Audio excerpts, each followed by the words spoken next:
Peter stood in the dimly lit alley, his heart pounding against his ribcage like a frantic prisoner. He clutched his phone tightly, desperately trying to get a signal, but the screen remained blank, mocking his futile efforts. The street lamps flickered ominously, casting long, sinister shadows that seemed to dance with malevolence. Just moments ago, he and his girlfriend, Sarah, had been enjoying a quiet evening stroll through the city. But as they turned into this desolate alley, they felt a sudden chill in the air, a foreboding sense of danger that now gripped them both in its icy embrace. "Peter, what's happening?" Sarah's voice trembled with fear as she clung to his arm, her eyes darting nervously around the shadowy alley. "I don't know, Sarah," Peter replied, his voice strained with anxiety. "But we need to get out of here now." They quickened their pace, their footsteps echoing off the walls of the narrow alley. But with each step they took, it felt as though the darkness itself was closing in around them, suffocating them with its oppressive weight. Suddenly, a sound pierced the silence, a low guttural growl that sent shivers down Peter's spine. He instinctively pulled Sarah closer to him, his senses on high alert as they scanned the darkness for any sign of danger. Then, out of the shadows emerged a figure, a hulking silhouette that moved with an unnatural predatory grace. Peter's blood turned to ice as he realized what they were facing, a threat far more sinister than he could have ever imagined. Before he could react, the figure lunged forward, its movements fluid and relentless. Peter and Sarah screamed in terror as they turned and fled, their hearts pounding in their chests as they raced through the labyrinthine alleyways, desperate to escape the clutches of their pursuer. But no matter how fast they ran, the figure seemed to be always just behind them, its presence looming ever closer with each passing moment. And as they rounded a corner and stumbled into a deserted street, they realized with horror that they were trapped in a nightmare from which there seemed to be no escape. Peter's lungs burned with exertion as he and Sarah darted down the empty street, their breaths coming in ragged gasps. The night seemed to stretch on endlessly, the darkness swallowing them whole as they searched desperately for a way out. "We have to find somewhere to hide," Peter gasped, his voice hoarse with exhaustion. "Somewhere he can't find us." But as they frantically scanned their surroundings, they realized with a sinking dread that there was nowhere to hide, nowhere to seek refuge from the relentless pursuit that haunted their every step. And then, just when they thought all hope was lost, they spotted it, a small, dilapidated building nestled at the end of the street, its windows boarded up, and its walls adorned with graffiti. "It's our only chance," Sarah whispered, her voice barely audible over the pounding of their hearts. With renewed determination, they raced towards the building, their footsteps echoing off the empty streets as they reached the entrance and pushed open the creaking door. Inside, the air was thick with dust and decay, the darkness swallowing them whole as they stumbled blindly into the unknown. They pressed themselves against the wall, their bodies trembling with fear as they listened intently for any sign of their pursuer. But all they could hear was the sound of their own ragged breathing, the silence pressing down on them like a suffocating weight. Minutes stretched into hours as they huddled together in the darkness, their minds racing with fear and uncertainty. And just when they thought they couldn't bear it any longer, they heard it, the sound of footsteps echoing through the empty corridors, growing louder and closer with each passing moment. Peter and Sarah held their breath, their hearts pounding in their chests as they waited for the inevitable. And as the footsteps drew nearer, a sense of resignation washed over them, the realization dawning that their fate had been sealed from the moment they stepped foot into that forsaken alley. But even in the face of impending doom, they clung to each other, their love a beacon of light in the encroaching darkness, a light that would shine on, even in the darkest of nights. As the footsteps drew closer, Peter and Sarah braced themselves for the final confrontation, their hands intertwined in a desperate display of solidarity. The air hung heavy with anticipation, each passing second feeling like an eternity as they waited for the inevitable. And then suddenly, the footsteps stopped. The silence that followed was deafening, broken only by the sound of their own ragged breathing.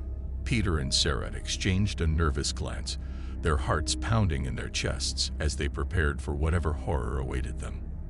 But just as they were steeling themselves for the worst, a voice shattered the silence, a voice that was unmistakably human, yet tinged with a haunting edge of madness. "You can run," the voice whispered, its words dripping with malice. "But you can never hide." With a sense of dread creeping over them, Peter and Sarah realized that their tormentor was toying with them, reveling in their fear like a predator toying with its prey. And as they huddled together in the darkness, they knew that they were facing an evil far beyond their comprehension, a darkness that threatened to consume them whole. But even in the face of such overwhelming despair, they refused to surrender to the darkness. With a newfound resolve, they clung to each other, their love a beacon of hope in the encroaching gloom, a light that would never be extinguished, no matter how dark the night. And as the echoes of their tormentor's laughter faded into the distance, Peter and Sarah emerged from the shadows, their spirits unbroken and their hearts united in defiance. For though the night may be long and the road ahead fraught with peril, they knew that as long as they had each other, they would never truly be alone. Together, they stepped out into the cold embrace of the night, ready to face whatever horrors lay ahead, knowing that as long as they faced them together, they would emerge victorious in the end. For in the darkness of the night, their love would shine on, a guiding light in the endless expanse of shadows.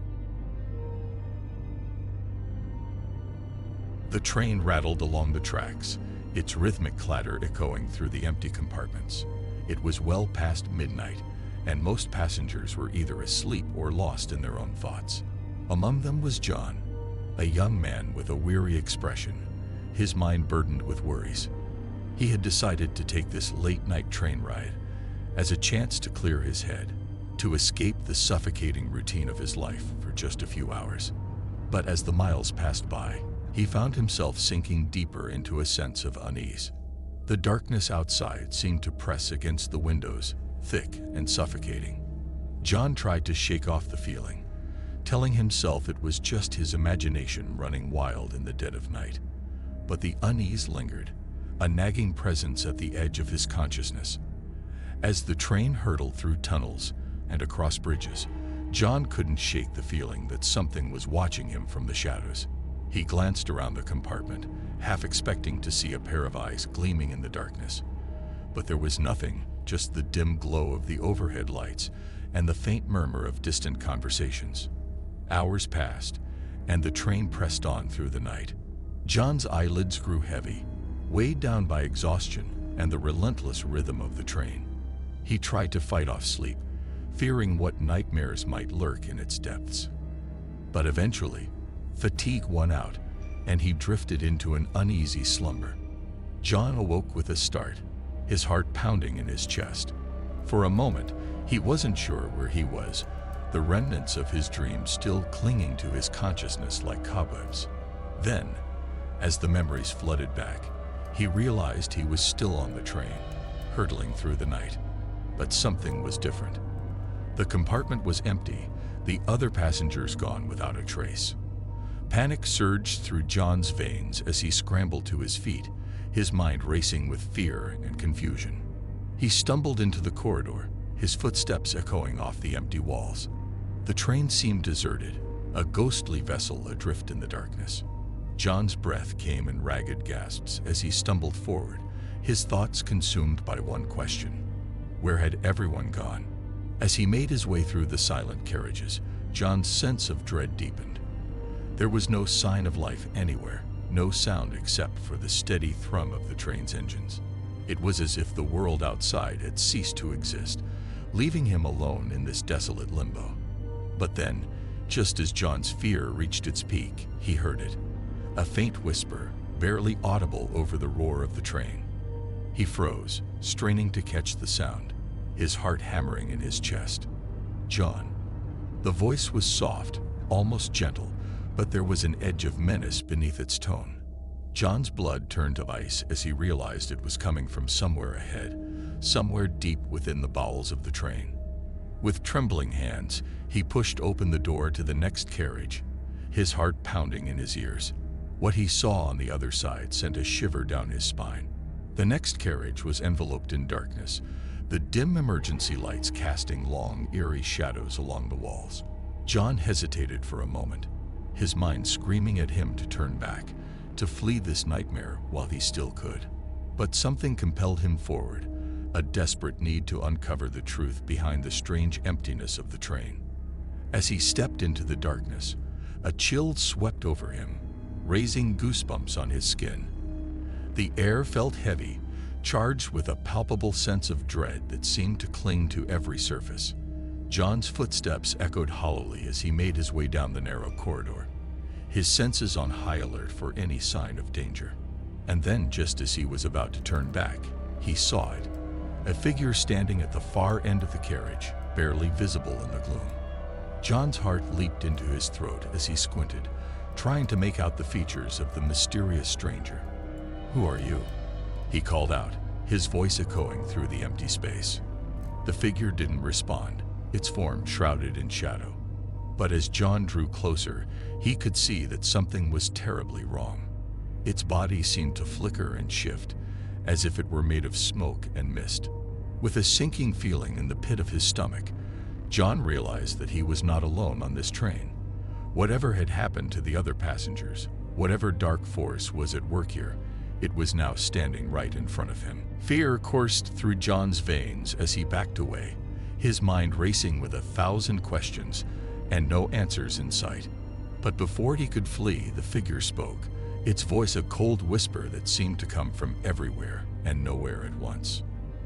"You shouldn't have come here, John," it said, its words sending shivers down his spine. "This is not a place for the living."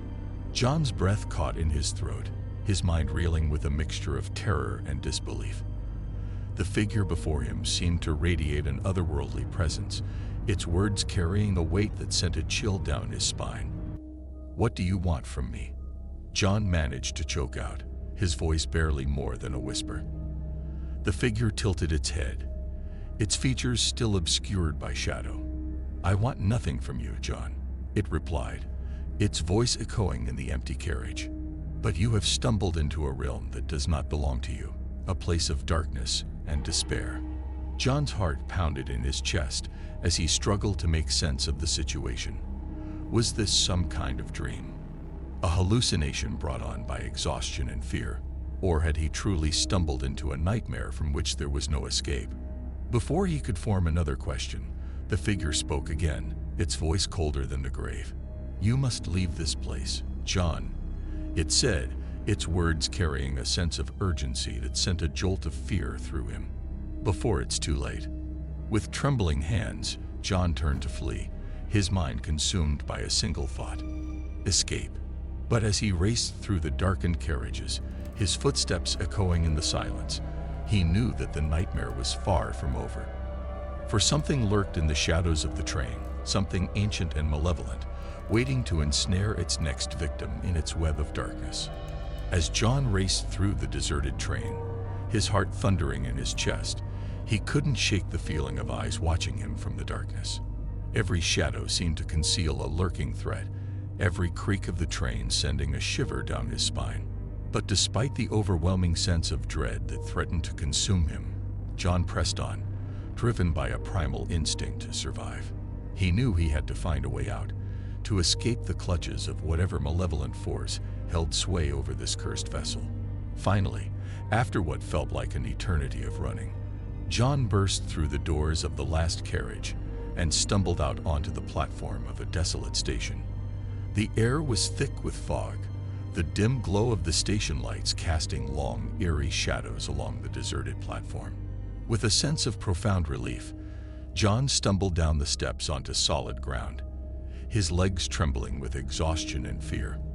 But even as he caught his breath, he knew that the nightmare was far from over. For the darkness that had haunted him on the train still lingered, a silent specter waiting to strike again. As he stood on the platform, watching the train disappear into the night, John knew that he would never forget the horrors he had witnessed on that fateful journey. And though he prayed that he would never again encounter the darkness that lurked within its carriages, he also knew that some nightmares never truly end. With a heavy heart and a sense of lingering dread, John turned away from the station and began the long journey home, knowing that the memory of this night would haunt him for the rest of his days.